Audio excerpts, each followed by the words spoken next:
Hi guys, మీ అందరికీ కేఎస్2 spoken English స్వాగతం అండి. ఈ వీడియోలో బెడ్ ఆఫ్ రోజెస్ అనే జాతీయాన్ని ఇంగ్లీష్లో ఏ సందర్భంలో ఉపయోగిస్తారంటే పూల పాన్పు అనే అర్థం వచ్చే సందర్భంలో బెడ్ ఆఫ్ రోజెస్ అను ఈడియంను ఉపయోగిస్తారు.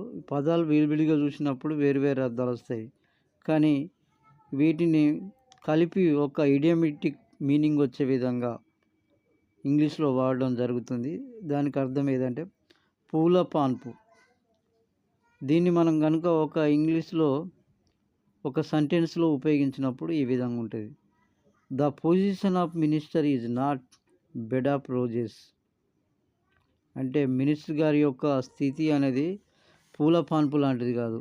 అనేక మంది అతను క్వశ్చన్స్ చేస్తారు, అనేక క్వశ్చన్స్కి వారు సమాధానం చెప్పాలి, బాధ్యతాయుతంగా ఉండాలి, ప్రజలకు ప్రభుత్వానికి సమాధానకర్తగా సమాధానం చెప్పేవాడుగా బాధ్యత వహించేవాడుగా ఉండాలి. అదొక మామూలు సుఖమైన పూల పాన్పు కాదు, అది కష్టంతో కూడుకున్నది, పూల పాన్పు కాదు అని అర్థం వచ్చే సందర్భంలో ఈ బెడ్ ఆఫ్ రోజెస్ అనే ఈడియాన్ని ఉపయోగిస్తారు.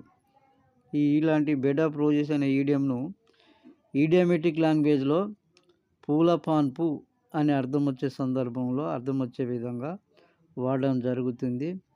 The police job is not a bed of roses. ఇట్లా మనం ఎవరికి పొజిషన్ అయినా కష్టంగా ఉంటుందో, life is not bed of roses. మన జీవితం ఒక పూల పాన్పు కాదు. కష్టాలు, సుఖాలు, అనేకమైన శ్రమలు, దుఃఖాలు, సంతోషాలు అన్నీ కలగలిపి ఉంటాయి.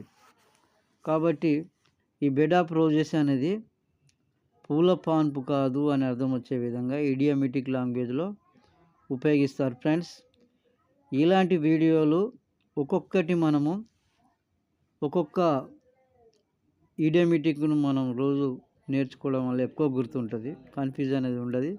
వీడియో చూసిన వెంటనే మన మనసులో ఉండిపోతుంది.